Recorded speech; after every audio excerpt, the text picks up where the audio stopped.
Hello students, this is your economics teacher INR. I hope you are well and utilizing the time wisely. In the previous class, you learned about consumer surplus, meaning of demand and law of demand. Today, you are going to learn about exception to the law of demand, extension and the contraction of demand, movement along the demand curve, shift in the demand curve and elasticity of demand. Students, please watch this video very carefully till the end. I am going to ask you a few questions from previous class. Question number 1. Write the formula for consumer surplus. Question number 2. Define demand. Question number 3. Define law of demand in the words of Alfred Marshall. Okay, answer for the question. Question number 1. Write the formula for consumer surplus. Consumer's surplus is equal to what a person is willing to pay minus what he actually pays, or consumer surplus is equal to potential price minus actual price. Question number 2. Define demand. Demand in economics means desire backed up by enough money to pay for the good demanded. Stonier and Ague. Question number 3. Define law of demand in the words of Alfred Marshall. The law of demand states that people will buy more at a lower price and buy less at a higher prices. Other things remains same. Fine. Let us enter into the topics. First, you are going to learn about exception to the law of demand. Students, take the page number 35. The law of demand is general statement telling that prices and quantities of a commodity are inversely related. There are certain peculiar cases in which the law of demand will not hold good. In those cases, more will be demanded at a higher price and less will be demanded at a lower price. Normally, the demand curve slopes downwards from left to right. But there are some unusual demand curve which do not obey the law and the reverse occurs.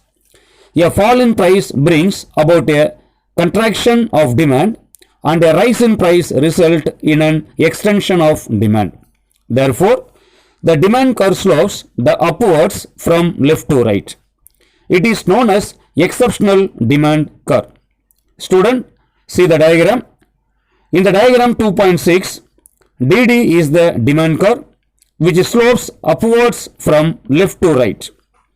It shows that when price is OP1, OQ1 is the quantity demanded, and when the price rises to OP2, the demand also extended to OQ2.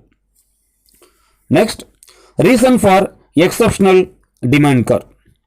First, Giffen paradox. Sir Robert Giffen discovered that the poor people will demand more of inferior goods if their price rise and demand less if their price fall. Inferior goods are those goods which people buy in larger quantity when they are poor and in small quantities when they become rich. For example, poor people spend the major part of their income on coarse grain, examples ragi, cholam, and only a small part on rice. When the price of coarse grains rises, they will buy less rice. To fill up the resulting gap, more of coarse grains have to be purchased. Thus, the rise in the price of coarse grains or inferior goods results in the increase in quantity of coarse grains purchased.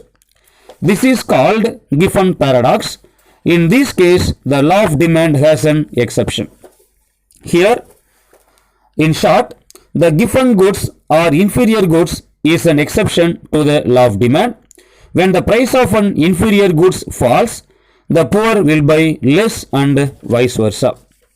Second point, Veblen and demonstration effect. Veblen has explained the exceptional demand curve through his doctrines of conspicuous consumption. Rich people buy certain goods because it gives social distinction or prestige. For example, diamonds. In short, Veblen has pointed out that there are some goods demanded by very rich people for their social prestige. When price of such goods rise, their use becomes more attractive and they are purchased in larger quantities. Demand for diamonds for rich class will go up if there is an increase in price. If such goods were cheaper, the rich would not even purchase. Third, ignorance. Sometimes the quality of the commodity is judged by its price. Consumers think that the product is superior if the price is high. As such, they buy more at a higher price. Fourth one, speculative effect. If the price of commodity is increasing, then the consumer will buy more of it because of the expectation that it will increase still further. Example, stock markets. Fifth one, fear of shortage. During times of emergency or war, people may expect a shortage of commodity and so buy more. Next topic, we will discuss extension and contraction of demand.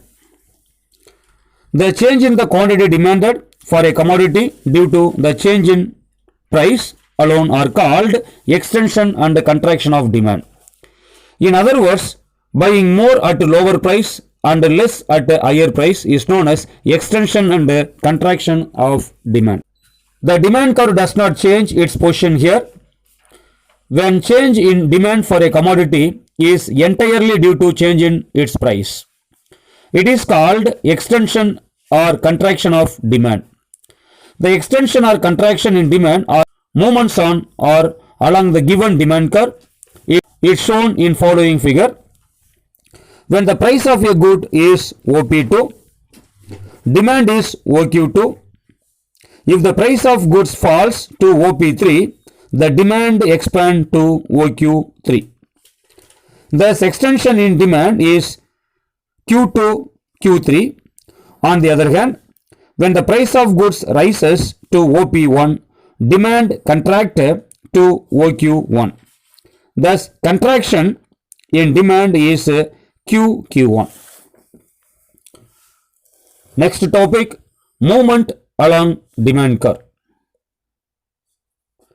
In the diagram 2.7, at point A, the price OP2 and the quantity demanded is OQ2.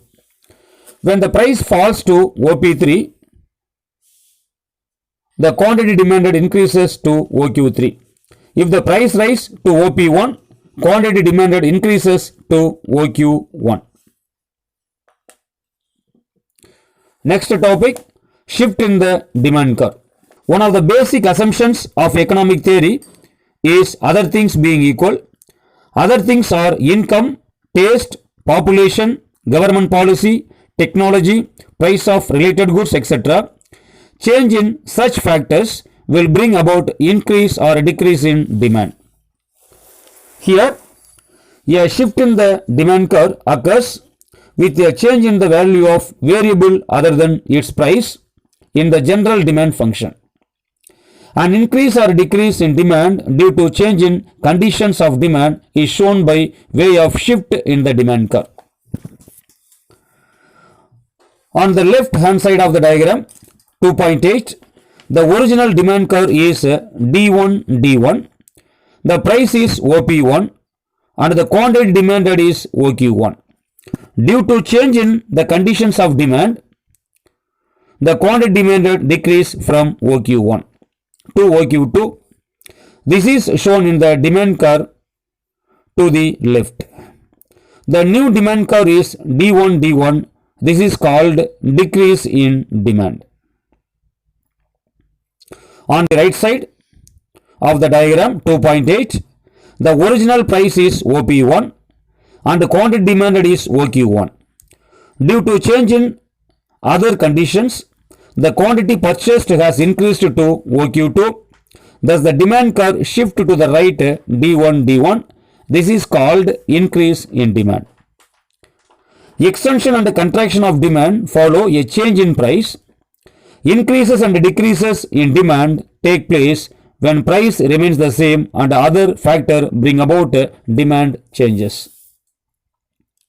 Lastly, you are going to learn about elasticity of demand.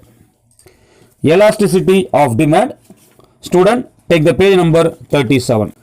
The law of demand explains that demand will change due to change in price of a commodity, but it does not explain the rate at which demand changes to a change in price. The concept of elasticity of demand measures the rate of change in demand. The concept of elasticity of demand was introduced by Alfred Marshall. According to him, the elasticity of demand in a market is great or small according as the amount demand increases much or little for a given fall in price and diminishes much or little for a given rise in price. Here, the law of demand explains the direction of change in demand due to change in price. It fails to explain the rate of change in demand due to a given change in price. Elasticity of demand explains the rate of change in quantity demanded due to given change in price. According to Stonier and Ague, elasticity of demand is therefore a technical term used by the economist to describe the degree of responsiveness of quantity demanded for a commodity to a change in its price. Next, elastic demand or more elastic demand. Demand for a commodity is said to be elastic when the quantity demanded increases by a larger amount due to a little fall in the price and decreases by a larger amount due to little rise in the price. To be more scientific, elastic demand is called as more elastic demand. Types of elasticity of demand. There are 4 types of elasticity of demand. First, price elasticity of demand. Second, income elasticity of demand. Third, cross elasticity of demand. 4, advertising elasticity of demand. Students, take the page number 38. Price elasticity of demand. Price elasticity of demand is commonly known as elasticity of demand. This is because price is the most influential factor affecting demand. Elasticity of demand measures the responsiveness of quantity demanded to change in the price. First, price elasticity of demand. The price elasticity of demand, commonly known as the elasticity of demand, refers to the responsiveness and sensitiveness of demand for a product to the change in its price. In short, the degree of responsiveness of quantity demanded to a change in price is called price elasticity of demand. In other words, price elasticity of demand is equal to EP is equal to proportionate change in quantity demanded divided by proportionate change in price. Numerically, EP is equal to delta Q by delta P into P by Q, where delta Q is equal to Q1 minus Q0, delta P is equal to P1 minus P0, Q1 is equal to new quantity, Q0 is equal to original quantity, P1 is equal to new price, P0 is equal to original price. Second, income elasticity of demand. The income is also a factor that influences the demand for a product. Hence, the degree of responsiveness of a change in demand for a product due to change in the income is known as income elasticity of demand. In short, income elasticity of demand is the degree of responsiveness of demand to the change in income.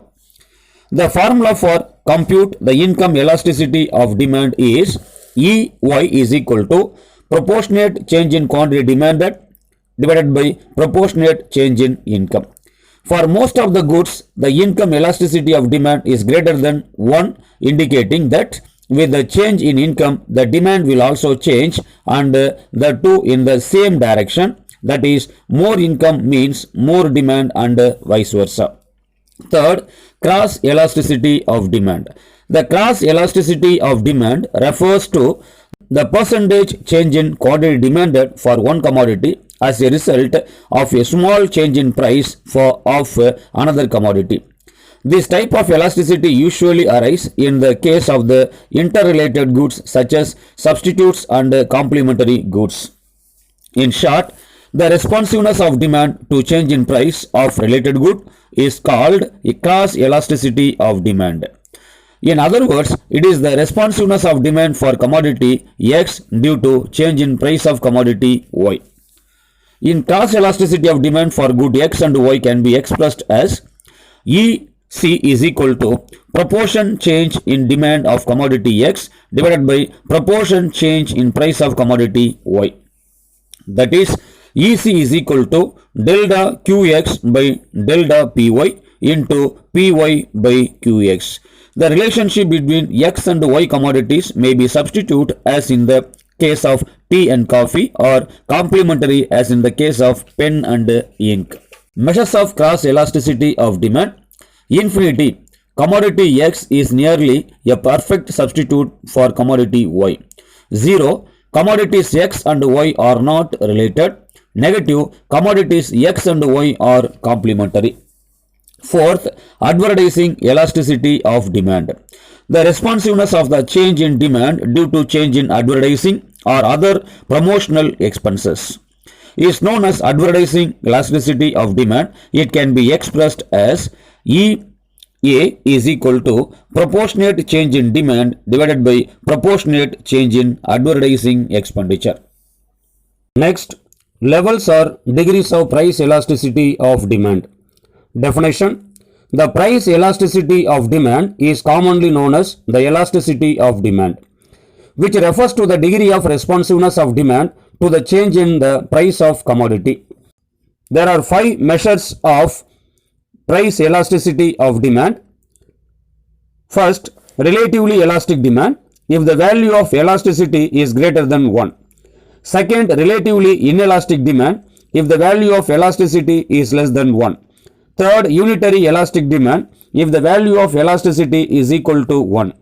Fourth, perfectly inelastic demand, if the value of elasticity is 0. Fifth, perfectly elastic demand, if the value of elasticity is infinite. Students, take the page number 39. First step, perfectly elastic demand, EP greater than infinity. The demand is said to be perfectly elastic when a slight change in the price of commodity causes as infinite change in its quantity demanded, such as even a small rise in the price of commodity can result in greater fall in demand even to 0. In some cases, a little fall in the price can result in the increase in demand to infinity. In perfectly elastic demand, the demand curve is a horizontal straight line parallel to x-axis. Second, perfectly inelastic demand, EP is equal to 0. When there is no change in the demand for a product due to change in the price, then the demand is said to be perfectly inelastic. Here, the demand curve is a vertical straight line which shows that the demand remains unchanged irrespective of change in the price. That is, quantity QQ remains unchanged at different prices P1, P2 and P3. Third, relatively elastic demand, EP greater than 1. The demand is relatively elastic when the proportionate change in the demand for a commodity is greater than the proportionate change in its price. Here the demand curve is gradually sloping, which shows that a proportionate change in quantity from 5 to 10 is greater than the proportionate change in the price. Fourth, relatively inelastic demand, EP less than 1. When the proportionate change in the demand for a product is less than the proportionate change in its price, the demand is said to be relatively inelastic. It is also called as the elasticity less than unity. Here, the demand curve is steeply sloping, which shows that the change in the quantity from OQ0 to OQ1 is relatively smaller than change in A's price from OP1 to OP2. Fifth, unitary elastic demand. EP is equal to 1. The demand is unitary elastic when the proportionate change in the price of a product results in the same proportionate change in the quantity demanded. Here, the shape of the demand curve is a rectangular hyperbola, which shows that area under curve is equal to 1. That's all for today. We will continue in the next class. Finish the assignment by clicking the link below.